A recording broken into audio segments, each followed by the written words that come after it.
Oliver Horn was a sad, lonely, useless boy whose life changed when entered a prestigious magic school that wasn't Hogwarts, sadly. He discovered that not everything is as it seemed like the Wizards of Waverly Place, and now he has to hone his skills to eliminate threats that endanger the students. On the day of the entrance ceremony at the academy, Oliver the bootleg Harry Potter felt nervous, which a talking flower pointed out, advising him to relax despite any terrible future, typical Undertale flowy lore. Oliver wondered if the flower said this to every new student. He saw Katie, another student, worried about the terrible future. Guy reassured them not to worry about the plant's remarks, explaining that the academy's plants absorbed magic particles and developed nasty personalities. The flower was basically just high off some stardust. Katie, who loved magical fauna but knew little about magical plants, was relieved. Michaela warned Pete to watch his step to avoid insulting the plants. The flower offended a student, Nanao, noting her unusual samurai attire, which surprised the others as to why a shogun's daughter was in Hogwarts. Do me a favor, please. Get out of here. Arriving at the academy, Guy was impressed by a parade of magical fauna and spotted a dragon. Oliver explained it was a Fafnir, and Katie, a magical fauna enthusiast, looked unhappy because a kind troll was among the parade, which she believed didn't deserve such treatment, like being trolled. Katie and Guy debated Troll's nature, but Pete interrupted, needing to read in quiet. Oliver suggested they introduce themselves later. Suddenly, a student cast a spell on Katie, causing her to run uncontrollably towards the troll, and the group chased her. As the troll prepared to attack Katie, Nanao jumped in to help. Michaela's spell to distract the troll failed, but Oliver suggested using a wind spell like airbenders going to Hogwarts. They cast a spell called Impetus, and Oliver modified it to sound like a dragon's roar, diverting the troll. Nanao, whose hair turned white signaling innocent color, struck and incapacitated the troll, thanking them for their help. Later on, before the ceremony, Oliver realized Nanao had faced the troll without a plan and that her katana lacked a blade. She confirmed, explaining her innocent color hair allowed powerful mana circulation, like she maxed out on chakra control. Luther, a staff member, asked the students to shut their pie holes, and he introduced Headmistress Esmeralda. Teleporting to the podium, she apologized for the parade incident, explaining that the academy valued freedom and results. She warned that only 80% of students graduated, while the rest faced severe consequences. Nanao offered unsolicited advice about curing headaches, which Esmeralda ignored, leaving her sad and lonely once again.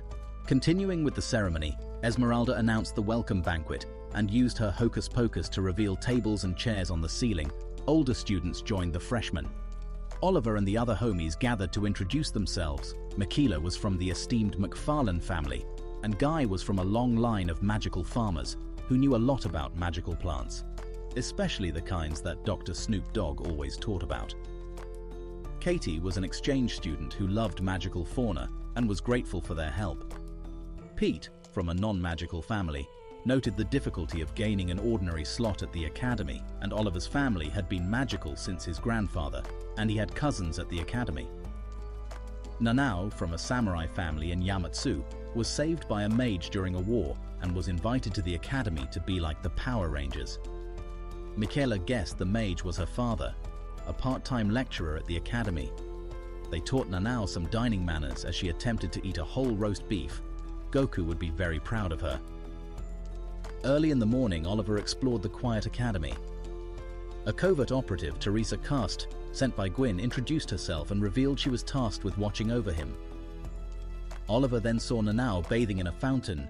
He created a magical curtain for privacy and scolded her, explaining that public bathing was inappropriate as people could see the very interesting but forbidden regions. Nanao mentioned purifying herself from warblood, but had forgotten to bring anything to dry off. Oliver gave her his mantle, noting that Nanao was both strange and innocent, but carried an inescapable scent of blood that would make her get along perfectly with vampires. Nice. Oliver and his new friends gathered in the morning, with Guy almost oversleeping because he's got way better priorities. Pete asked them to hurry with breakfast since their day was filled with classes, and Nanao was excited about the magic class. wondering what it would go on in them. Luther Garland, the instructor for sword arts class, greeted the students and asked if they knew what sword arts were. Pete explained that sword arts were techniques using athames, which mages had carried for 400 years since Wilf Badderwell's duel loss to a non-magical opponent. I thought it was just sword art online. Luther praised Pete's knowledge and asked for volunteers to demonstrate. Nanao quickly volunteered, and Richard also stepped forward, wanting to see Nanao's skills after hearing about her defeating a troll with a sword. Oliver suspected Richard wanted to take advantage of Nanao's lack of experience, and also volunteered, mentioning his fight alongside Nanao against the troll.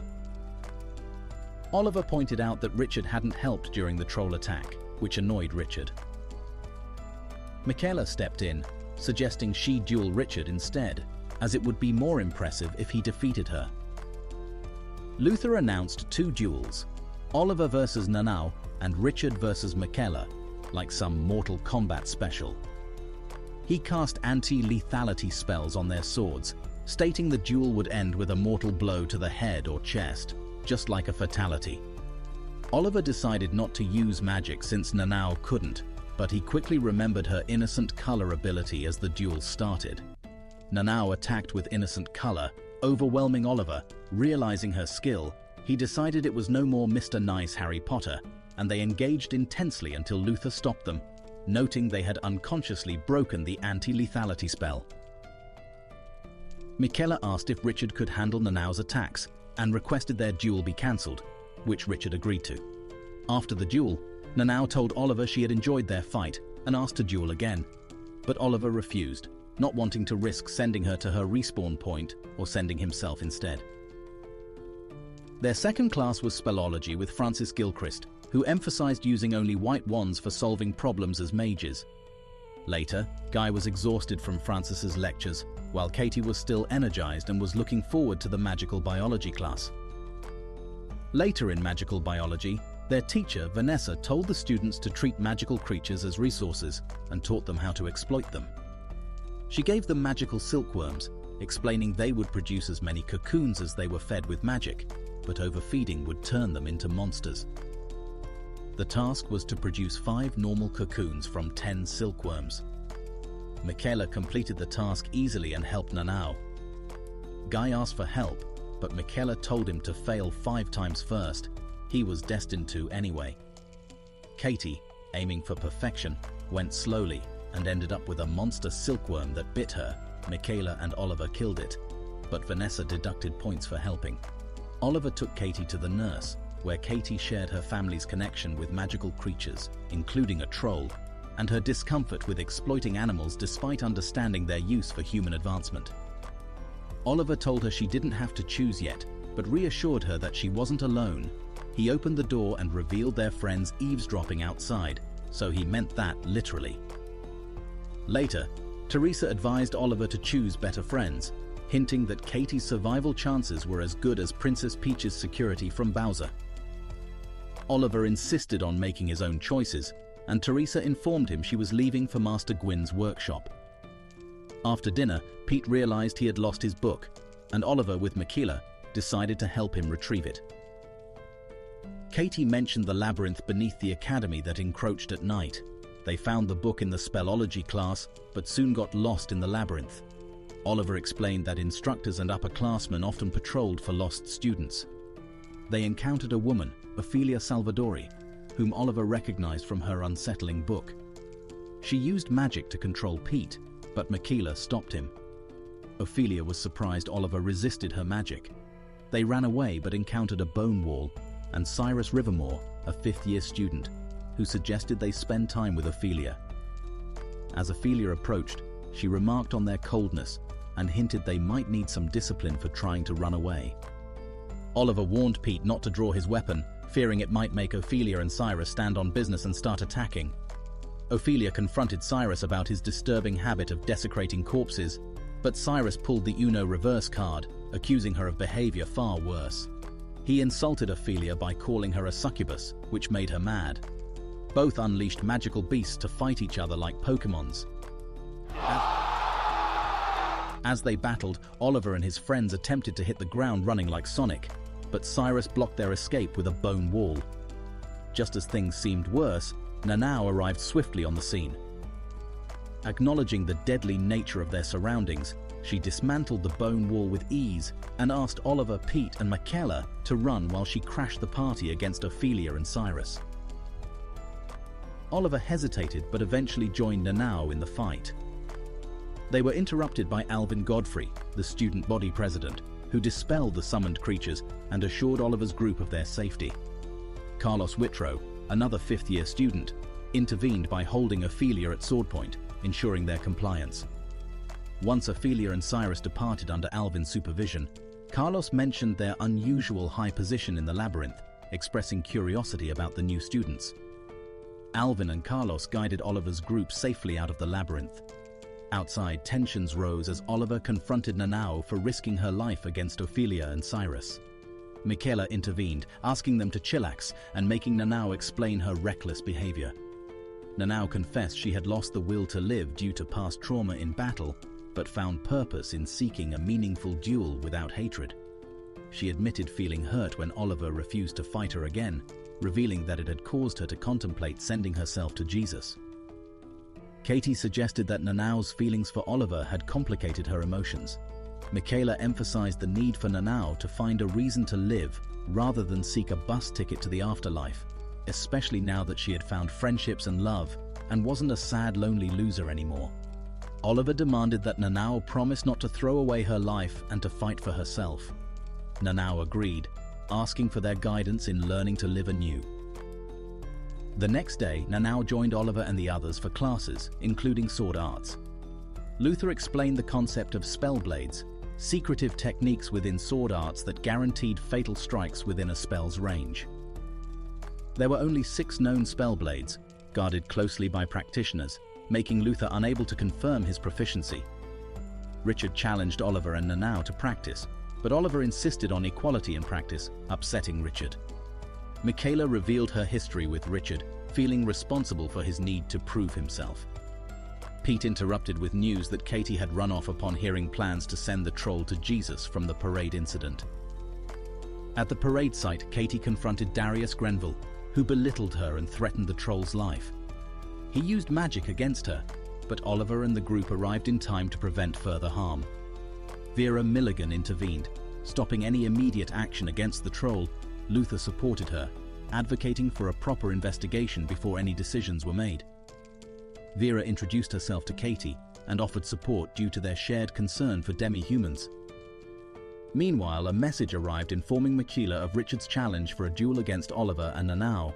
Katie attempted to befriend a troll, but other students spoke the troll's language by trolling her and openly mocking her efforts. Oliver, Guy, and Nanao intervened, standing up to the bullies and defeating them in a fight, which ultimately landed them in the bullies' natural habitat, detention. Katie apologized, but Oliver insisted they had acted out of a lack of control. Michaela supported them but warned that Richard would exploit the situation during their upcoming unfair duel. The next day, guided by fellow students, Oliver and his friends were led to a Colosseum-like arena for their duel with Richard. Richard started it off with an exhibition battle against kobolds, showcasing his skill. He proposed a hunting contest with kobolds as targets, believing victory would restore his honor, the average Prince Zuko catchphrase. During the contest, Nanao confronted the cruelty of the spectacle, angered by how apathetic the students were. When a Garuda unexpectedly attacked, the NPC music stopped as it overpowered students, including Richard's partner. Oliver identified it as a divine beast and warned of its danger. Fearing for his life, Richard attempted to flee from the Garuda like the chicken he really was, but was chased. Nanao intervened, engaging the Garuda in battle while Michaela protected others from the remaining kobolds. Oliver used magic to save Nanao from a fatal blow, sustaining a wound himself. Richard questioned Oliver's courage, and Oliver admitted his fear but admired Nanao's bravery, even though he failed to admit that he was a simp. Rejoining the fight, Oliver and Nanao coordinated their efforts against the Garuda. Despite their best efforts, the Garuda proved resilient until Richard intervened with a decisive strike, allowing Nanao to deliver the final blow. Grateful, Oliver and Nanao acknowledged Richard's bravery and resolve.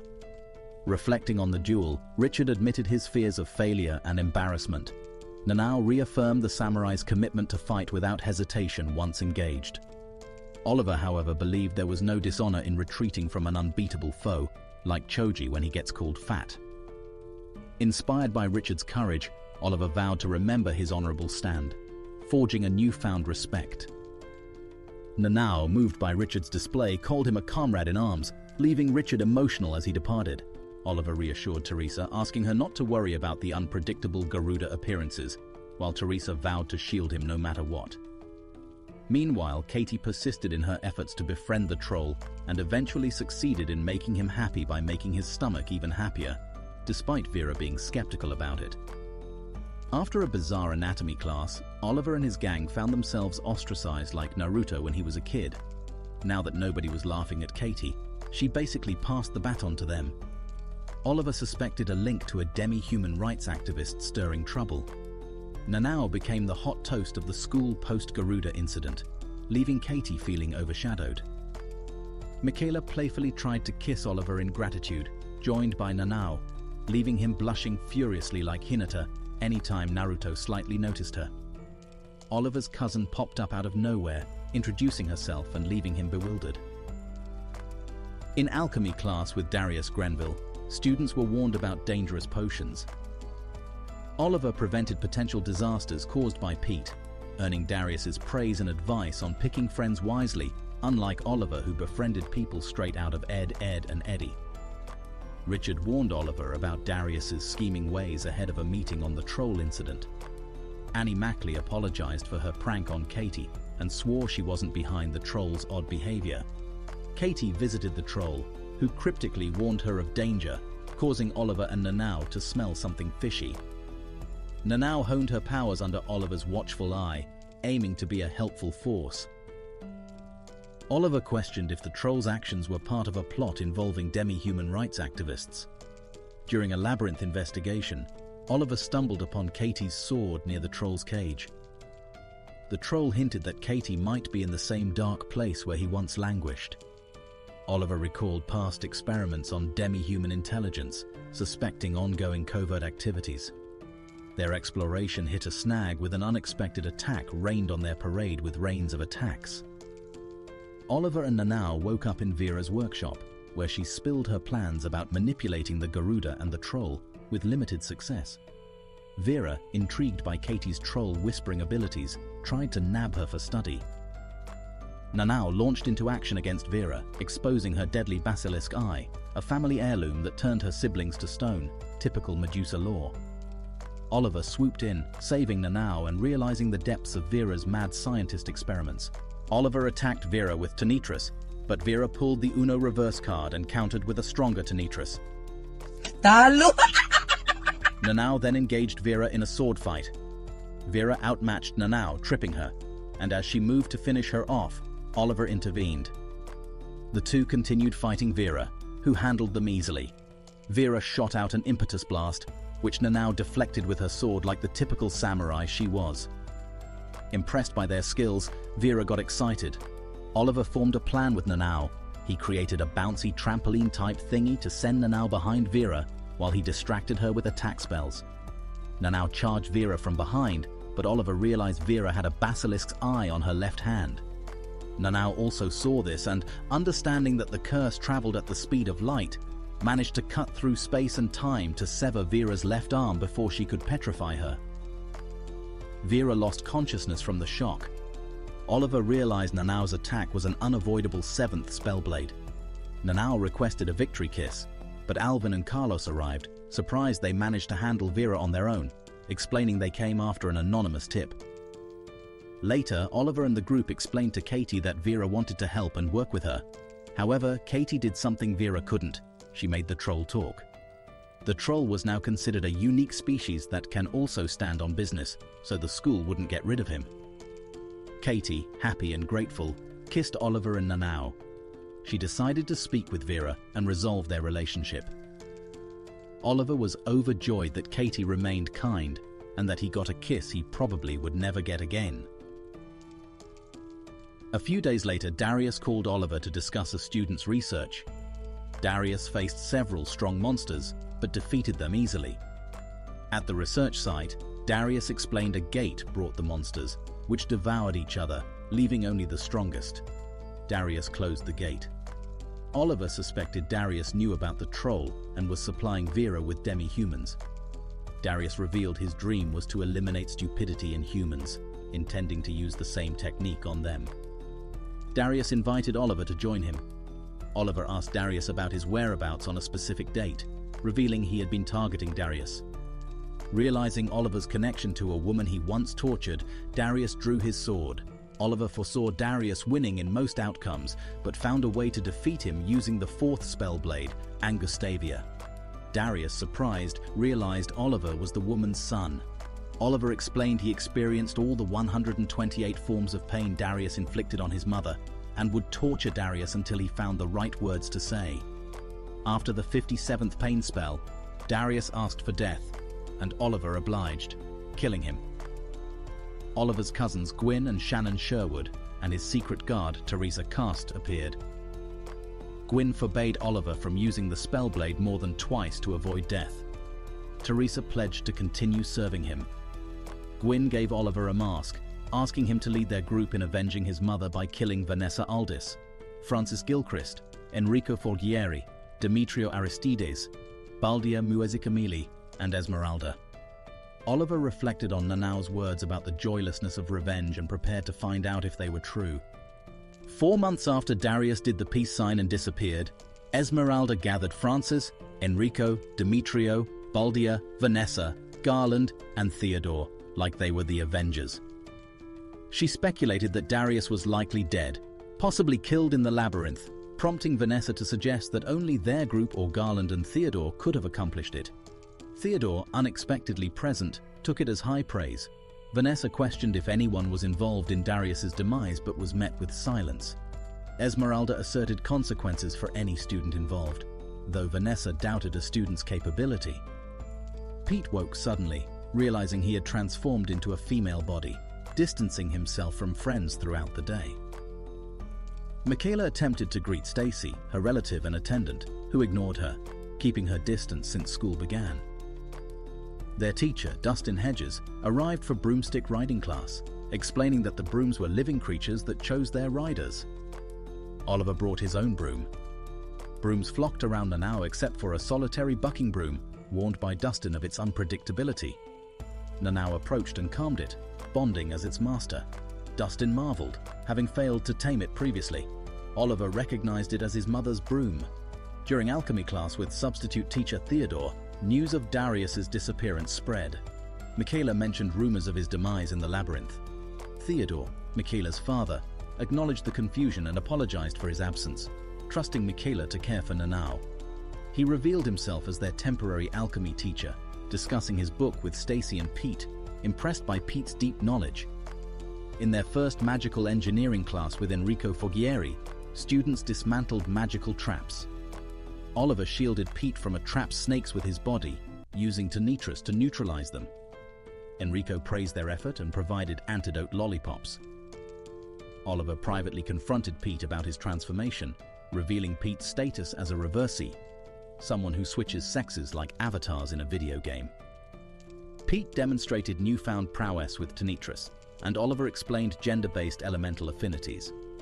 Carlos Whitrow appeared, aware of Pete's change and offering further insights in a letter. That evening, Oliver and Pete joined Alvin in the labyrinth for a gathering of individuals with sex-based magical traits. Alvin apologized for the recent incidents, striving to improve labyrinth safety. At the event, Oliver and Pete met others with similar traits, including Oliver's cousin performing music alongside Carlos. Oliver explained Carlos's enchanting voice as pure rather than charm-based. Pete, still adjusting, decided to stay with Oliver rather than have his own room at school, feeling supported in his new body. Michaela enlightened Nanao about various broom sports, discussing their difficulties within the magical world. Their conversation was interrupted by Tullio Rossi, a confident first year who introduced himself and predicted future encounters like Bruno that we aren't meant to talk about. During sword arts practice, Pete faced Tullio, rushing forward only to be swiftly tripped and defeated. The teacher advised Pete to temper his approach, causing Tullio to make fun of Pete's reliance on friends for protection and calling him princess. He must think he's a savage. Seeking to improve, Pete turned to Michela and Oliver for guidance, sparking a debate over which basic combat style to teach him. The group suggested Michela focus on offense, while Oliver instructed defense, aiming to empower Pete without confining him to a single style. Oliver demonstrated the importance of distance and decision-making in combat, advising Pete against relying solely on magic at mid-range. Meanwhile, Tullio observed their training and approached them, expressing his desire to test the strength of the first-year students, especially with Nanao currently in the lead. Stacy and Faye joined the challenge, followed by Michela, Oliver, and Nanao themselves. Tullio outlined the rules of a medal-based competition where participants exchanged medals upon defeat, aiming to gather the most within a week to reach the finals. The competition began with Evelyn Odetz challenging Nanao, intending to exploit Nanao's weakness in magic. However, Nanao's superior combat skills prevailed, defeating Evelyn and advancing confidently. Michela vowed to reach the finals alongside Oliver and Nanao, anticipating challenging matches ahead. After training Pete, Oliver encountered Teresa, who hinted at potential tension between Shannon, Gwyn, and Oliver over an invitation for tea. Along his labyrinthine journey, Oliver met Ophelia, who advised him to be cautious and shared concerns about his safety in dangerous adventures. Arriving at the invitation from Shannon and Gwyn, Oliver learned more about Ophelia's relationships and discussed Nanao's mysterious seventh spellblade. Oliver felt compelled to assist Nanao, sensing an unspoken connection to her. On his way back, Oliver confronted Tullio, questioning his motives for following him. Tullio challenged Oliver to a duel with specific rules against using magic beyond anti-lethality spells at half strength. Tullio employed dirty tactics, but Oliver adapted, ultimately defeating him in 8 strategic moves. Tullio acknowledged Oliver's skill with a mixture of frustration and respect, awarding him a medal despite his defeat. Reflecting on his experiences, Oliver acknowledged his envy towards those with inherent talents and wondered about his own path and training. Outside the labyrinth, Teresa congratulated Oliver on his victory, revealing her deep feelings for him in a shy and awkward moment. In another part of the labyrinth, Tullio faced another student, leaving observers surprised by his earlier defeat and wondering if he still had medals left to lose. Oliver found Pete in pain due to mana flow issues in his female form. Using healing arts, Oliver helped Pete adjust his mana flow, which his body wasn't accustomed to handling in his female state. Pete felt better after the treatment, and Oliver assured him that adjusting would take time. He encouraged Pete to let him know if he felt discomfort again, and warned him about the challenges of keeping his situation secret. The next day, Pete decided to confide in his friends about being a reversee. Michela explained that female bodies can store mana in their womb, and showed Pete how to tap into this mana, which could enhance his magical abilities. Katie suggested Pete could explore wearing female clothes with his new form, but Pete wasn't interested. I'm not surprised. Tullio appeared and revealed he had quit the competition after another loss. He cautioned Oliver about facing strong opponents and wondered if Pete had improved. During sword practice, Pete faced Stacy, but struggled to land any hits. His friends reminded him to use his magic, but Pete couldn't effectively use his reversey powers yet, disappointing Stacy on how useless he still was. Despite the challenges, Pete nearly landed a hit on Stacy before time ran out. His friends comforted him, but Tullio emphasized that a loss was a loss. Tullio then announced he would start learning the basics as well. Katie received a message from Vera allowing her to use a workshop in the labyrinth. Katie shared her plan to create a sanctuary for magical fauna mistreated by the school, seeking help from her friends. Oliver and the others expressed concerns about the risks, but agreed to visit the workshop the next day. In the labyrinth, the group encountered various magical fauna. Katie led them through a path filled with bow shells, creatures with spikes that could cause harm. Using her skills, Katie safely navigated them through a trap set by freshmen before they encountered a group enjoying a barbecue. The group declined the invitation, finding the food as unsettling as Sakura's food pills. Continuing their journey, they found a girl selling labyrinth ingredients who offered them a discount. They finally reached the workshop, impressed by its size and resources. After a barbecue, Michaela suggested naming their group and workshop. Nanao summoned her soccer naming skills and named them Sword Roses, symbolizing their bond as warriors. The group agreed, feeling a bit embarrassed but excited about the name's significance. The group stayed overnight at their new secret base, where in the morning, Nanao expressed her desire to train with Oliver in sword fighting. However, Oliver suggested practicing spell fights instead, which disappointed Nanao. Their training was interrupted by Guy's screams, leading them to discover Katie with a surprise guest, a troll named Marco. Oliver wondered if Marco had come alone, but Vera revealed she had brought him, struggling to move him herself. Pete woke up looking for his glasses, which Vera's creation Millihand handed to him with its strange, eye-bearing hand. Michaela questioned Vera about her true motives for organizing Katie's workshop. Vera explained that she saw potential in Katie and hoped to share in her future success. Katie wanted to care for the troll, making the base the best place for it to live. Marco admitted enjoying spending time with Katie, who often spoke fondly of Oliver, though Katie quickly changed the subject. Marco considered them all Katie's friends, thus making them his friends too, a sentiment Oliver confirmed. Before leaving, Vera showed them the nearest entrance to the base, cautioning that it was not always accessible, which was why she initially guided them on a longer route. Venturing deeper into the labyrinth, the group reached a point where Michaela warned them about entering the second layer, known as the Bustling Forest, which was larger and more perilous. Despite Michaela's suggestion to turn back, Stacy insisted on staying and challenged Michaela to a tournament fight, proposing a 2-on-2 battle, Stacy and Faye against any two from their group. Nanao eagerly accepted the challenge, making Oliver go to Michaela to discuss Stacy and Faye's teamwork and how to dunk on them. Michaela confirmed their synchronization was just like a master and knight, and Oliver agreed to the challenge, knowing Nanao was eager to face them like Goku always wanting a fight. Just then, another student, Joseph Albright, revealed himself and proposed a 3-on-3 match to prove their superiority. Oliver, aware of the Albright family's reputation for skilled mages, accepted the challenge and agreed to choose a third member from their group. Stacy hesitated, but Faye convinced her it was a strategic move against Michaela. Joseph led them deeper into the second layer, with Marco pledging to protect them. The battle commenced with negotiations to reduce the power of lethal spells by half. Stacy warned Joseph against betrayal, clarifying that his focus was solely on fighting Nanao rather than aiding them.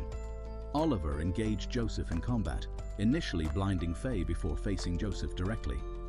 Meanwhile, Michaela questioned Stacy's motives, but Stacy deflected. Nanao enjoyed observing Stacy and Michaela's duel until Faye distracted her with a smokescreen, initiating a game of tag. Oliver's acrobatic style impressed Joseph initially, but Joseph criticized Oliver's predictability. Oliver managed to surprise Joseph with an attack that nicked his face, challenging Joseph's reliance on textbooks. Joseph grinned, ready to escalate the fight. Meanwhile, Faye stalled for time while Stacy prepared a surprise attack. Nanao pursued Faye until he reunited with Stacy, strategizing their next move. Stacy questioned Faye's commitment, recalling how she once saved him. Faye affirmed his loyalty, allowing Stacy to cast Luna Plana, transforming Faye into a werewolf under her control. Together they attacked Michaela and Nanao, with Nanao's blow having no effect on Faye's Giga Chad werewolf form. Michaela explained the challenges of fighting a half-werewolf like Faye, who endured intense pain from the transformation. Stacy expressed determination to defeat Michaela and gain acceptance from her family. Michaela asked Stacy not to prolong Faye's suffering, revealing that his enrollment meant he wasn't a pure-blooded werewolf. Reflecting on her past struggles and desire for acceptance, Stacy resolved to press on.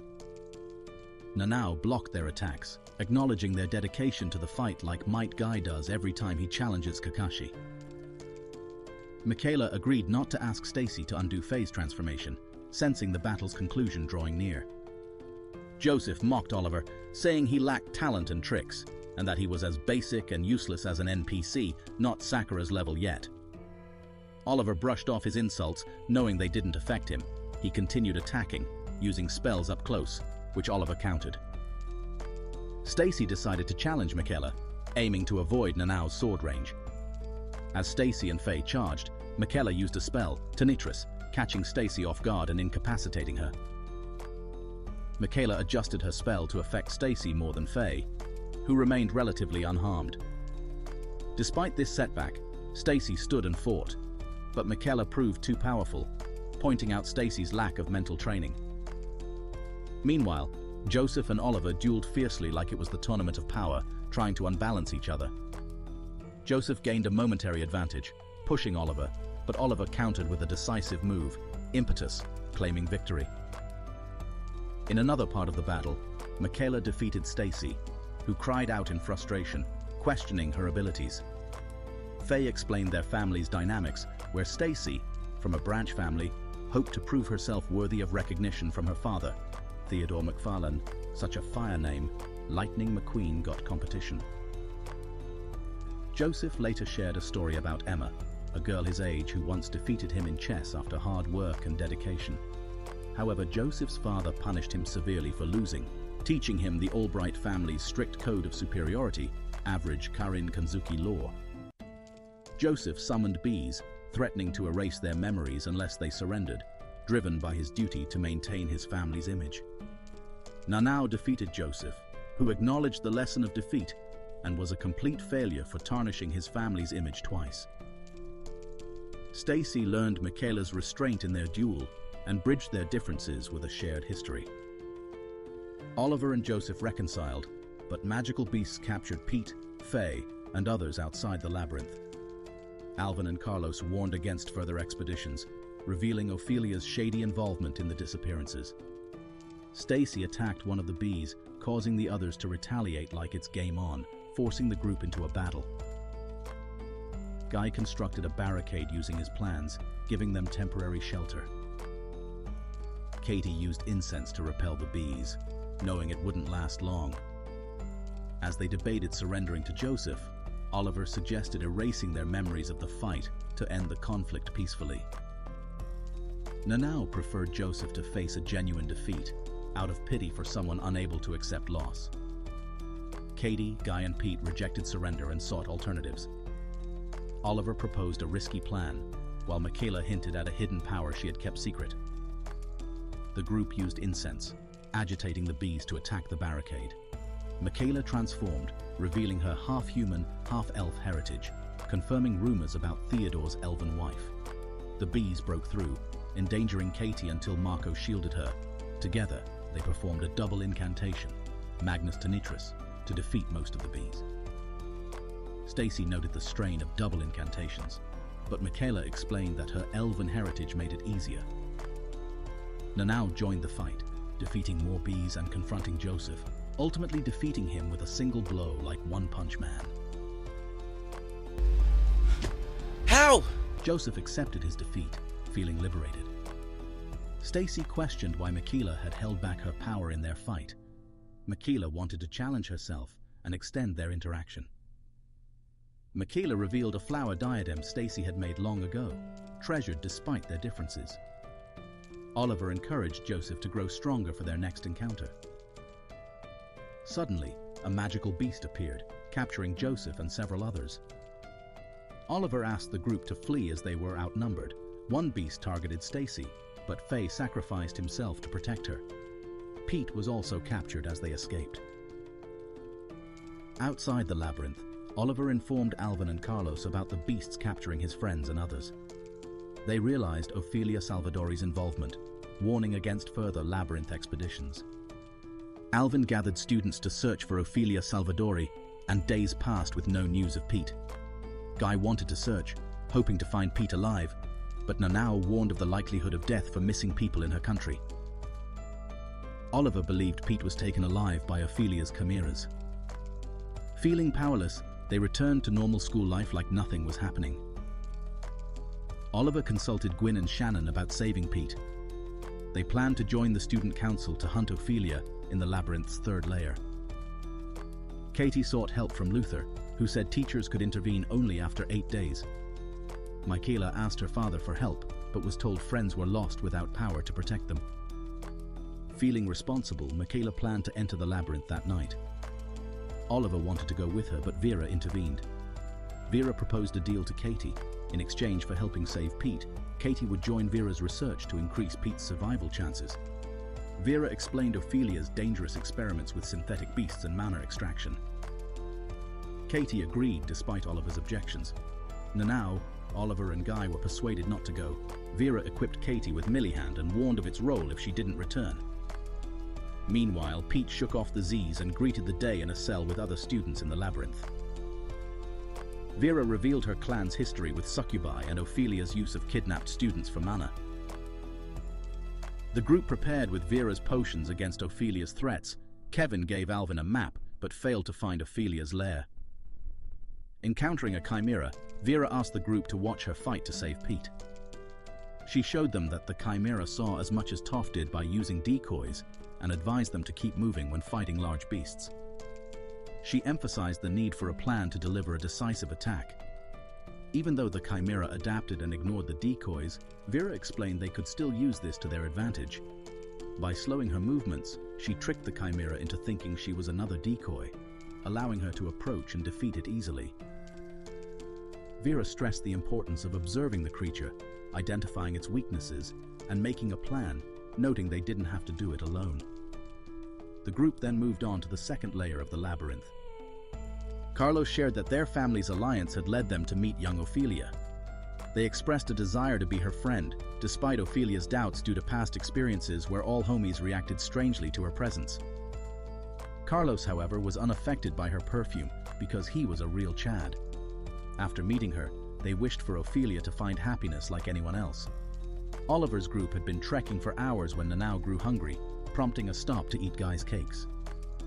Oliver noticed Teresa and went to fetch water, taking the chance to talk with her. He asked about Gwyn and Shannon's progress, learning they were nearing the third layer. Teresa was tasked to bring Oliver back if they crossed paths, with Oliver's authority overruling Gwyn and Shannon's.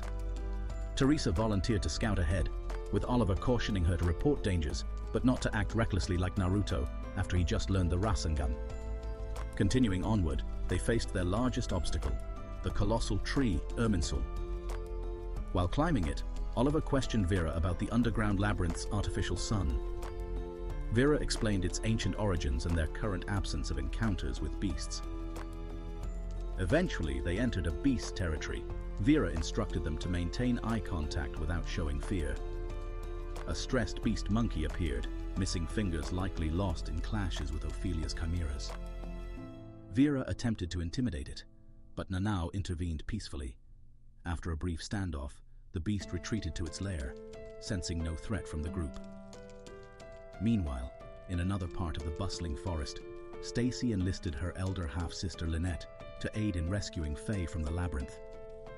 Before the group could resume their journey, a mantis chimera appeared. The beast monkey confronted it, but was swiftly defeated. Vera left Oliver, Michaela, and Nanau to face it, observing how they applied her teachings. Oliver and Michaela used spells, but the chimera's armor was too resilient. Nanau managed to wound its leg, but it healed almost instantly, not your typical Dark Souls boss. Oliver and Michaela then employed ice and fire spells to weaken its defenses. Oliver struck it with Tonitrus, but it wasn't enough to defeat the chimera. Working together, they managed to immobilize its head using Guy's seeds. No, not that kind. As Oliver moved into attack, the chimera shot hidden spikes at him, but he anticipated this and blocked them. Vera intervened, and they eventually defeated the chimera. Afterwards, the group encountered several more chimeras and magical beasts, engaging in battles along their path like some co-op medieval video game. They eventually stopped to rest. Oliver couldn't sleep much, prompting Vera to question why they risked their lives for Pete, someone they barely knew. Oliver talked about how they had formed a bond during an incident at the entrance ceremony, where Pete, from a non-magical family, had shown bravery despite fear. Vera admired their friendship and expressed curiosity about Oliver's combat abilities, considering his ordinary background. She speculated something in his past might explain his skills, but didn't pry. Vera warned they were approaching the perilous third layer and worried about Pete's condition. Meanwhile, Joseph woke up to find Pete unaffected by Ophelia's perfume because he wasn't a simp. Either that, or he had transformed into a woman. Wait a minute! Joseph cautioned Pete to keep quiet to avoid Ophelia's wrath, then handed over explosive and distress orbs for escape. Joseph entrusted Pete with his life, advising patience until an opportunity arose while Ophelia was away from the workshop, probably to get milk or something. 3 days had passed since Oliver and his group entered the labyrinth like miners in Minecraft. Guy grew increasingly worried, but Katie reassured him, believing they would save Pete and emphasizing that all they could do for now was take class notes for them. Guy was especially concerned about Oliver facing Ophelia and her perfume, but Katie remained confident in Oliver. As Oliver's group got closer to Ophelia, her perfume started affecting Oliver. He asked Nanau to keep some distance. Nanau was confused until Vera explained that Ophelia's perfume made men very culturally charged. Vera told Oliver to take medicine to counteract the effect, but it seemed he didn't mind being a bit cultured. They planned to continue by boat, so Oliver told Teresa to head back. Before boarding the boat, Vera decided to teach them how to walk on water like everyone in Naruto already does. They got their update late. Although Oliver and Michaela had heard of the spell, it hadn't been mastered because it wasn't taught to first-year students. After Vera's explanation, the group practiced and quickly learned the spell. Vera noticed an unusual lack of beasts in the lake. Suddenly, Cyrus Rivermore appeared and summoned a skeletal snake-like beast. Vera explained that Ophelia had kidnapped one of Oliver's friends, and they were on a rescue mission. Cyrus believed they would meet their creator anyway, and decided to send them to him to say hi for him, but Michaela proposed cooperation. She guessed that Cyrus wanted to be the first to obtain Ophelia's research and offered it to him in exchange for their friend's freedom. However, Cyrus clarified he was there to fulfill a minor obligation and attend Ophelia's funeral. Vera seized the opportunity and lured a water chimera to attack Cyrus's creature, exploiting the distraction. Alvin felt guilty for not helping Ophelia enough, even if it wasn't his fault. Their group gained popularity, and other students wanted to join them like they were auditioning for a band. One evening, a group of students confronted Ophelia, questioning why she acted like Alvin's assistant. They accused her of using her perfume to control him and claimed there were better healers available. Ophelia asked if they'd accept her if she were strong, and they agreed. She then created a monster and attacked them. From that point on, Ophelia started using her perfume more openly. Tim got annoyed and accused her of trying to enchant Alvin into wanting to get Plot so bad. When she didn't deny it, Tim attacked her in anger. Alvin later found Tim defeated. Meanwhile, at Ophelia's lair, Ophelia finally left, unable to hold on any longer. Pete seized the opportunity to escape. He blasted out of his cell, evaded patrolling chimeras, retrieved his athame, and made it outside. He then threw the distress orb, hoping someone would notice it and come to help. Pete managed to send a distress signal, but collapsed shortly after, fearing he might not see his friends again. Instead, he was going to see his game over screen. Oliver and his group arrived and were relieved to find Pete alive. However, Ophelia returned and discovered Pete was a reversee. They were both Steve and Alex from Minecraft. Vera suggested that since they had only come for Pete and Ophelia didn't need him, they should be allowed to leave. Ophelia, claiming to have mastered Salvadori magic, started chanting a spell. Despite their efforts to stop her, she completed the incantation, creating a grand aria, a dome where her rules dominated. Stacy and Lynette arrived, making Michaela realize they were all trapped together. Vera explained that they were likely in Ophelia's womb, a place designed for endless chimera creation, and they could only escape if Ophelia lifted the spell or died. While Vera and Michaela attacked Ophelia, Oliver and the rest focused on defending them. Vera taunted Ophelia about her first love, Alvin, provoking her. Ophelia captured and tortured Vera, but was unaffected by Vera's petrification curse. Vera continued to make fun of her, which enraged Ophelia, who incapacitated Vera. The group shifted their strategy to fighting chimeras to create an opening for Nanau to strike Ophelia. Nanau got close but hesitated when she saw Ophelia crying, unable to harm a crying child. Nanau apologized to Oliver, explaining she couldn't bring herself to hurt a child.